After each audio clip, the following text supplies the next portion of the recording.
Día 9 de marzo. Conmemoración de Santa Francisca Romana religiosa.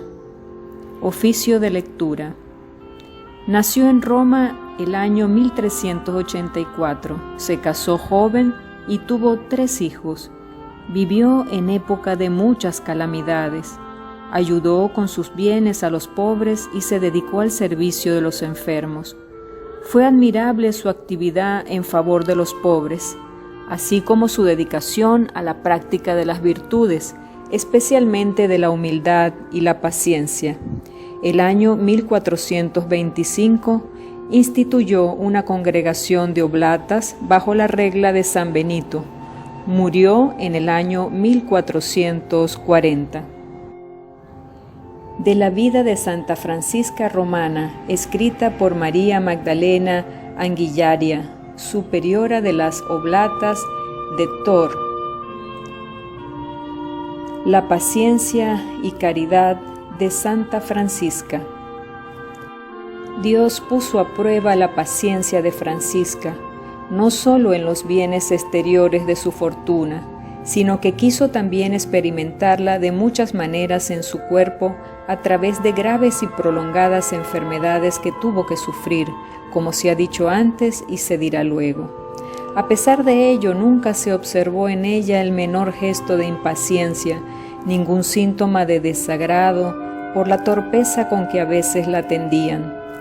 La prematura muerte de sus hijos, a los que amaba tiernamente, puso en evidencia la constancia de Francisca, la cual, sin perder nunca su calma, supo conformarse a la voluntad de Dios, dándole gracias en toda circunstancia.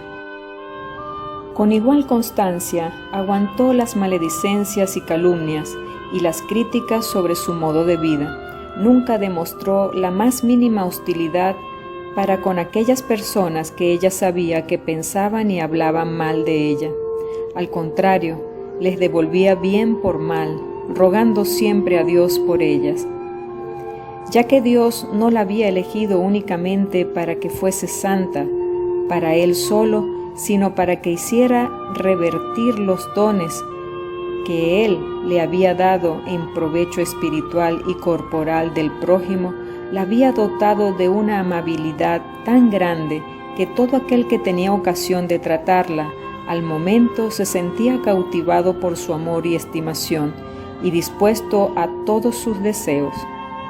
Es que Dios había puesto en sus labios una eficacia tal que con pocas palabras era capaz de consolar a los tristes y afligidos, calmar a los turbulentos, apaciguar a los iracundos, reconciliar a los enemigos, extinguir odios y rencores inveterados, impedir muchas veces una venganza meditada y preparada.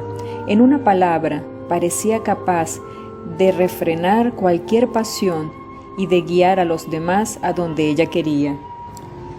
Por esto de todas partes acudían a Francisca como a un asilo seguro, y todos se marchaban de su lado consolados, a pesar de que ella reprendía sus pecados con toda libertad y sin temor alguno, censuraba lo que era nocivo y desagradable a Dios.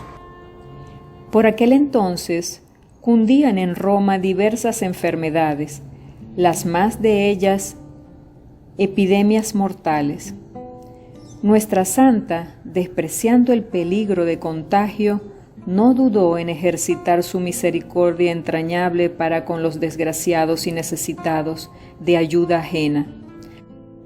Cuando los encontraba, lo cual no le era muy difícil, primero los inducía a la expiación, uniendo sus padecimientos a los de Cristo. Después los cuidaba con esmero, exhortándolos con amor a que de buena gana aceptaran, como venidas de la mano de Dios, todas sus molestias y que las sufrieran por su amor, ya que Él tanto había sufrido antes por ellos. Francisca no se contentaba con cuidar a los enfermos que podía acoger en su casa, sino que los buscaba en sus cabañas y en los hospitales públicos, y al encontrarlos aliviaba su sed les hacía la cama, vendaba sus úlceras, y cuando más repugnantes eran éstas y mayores náuseas le producían, más diligencia y cuidado ponía en tratarlas. Cuando iba al hospital de Camposanto, acostumbraba llevar consigo comida y platillos de los más delicados para distribuirlo entre los más necesitados. Al volver a casa, se llevaba trozos ajados de camisones y harapos llenos de inmundicia, y los lavaba y cosía con esmero, como si hubiesen de servir para el Señor en persona. Los plegaba cuidadosamente y los guardaba entre materias olorosas.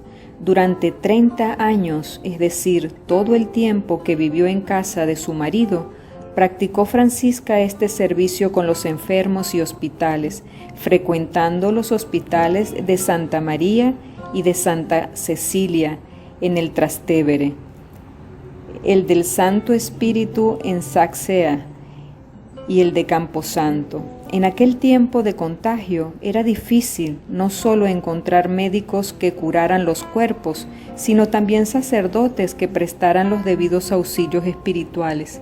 Ella los buscaba y los llevaba a los enfermos que estaban dispuestos ya a recibir los sacramentos de la penitencia y la Eucaristía. Y para poder actuar con más libertad de su propio peculio, retribuía al sacerdote que acudía a los hospitales mencionados para visitar a los enfermos que ella le indicaba.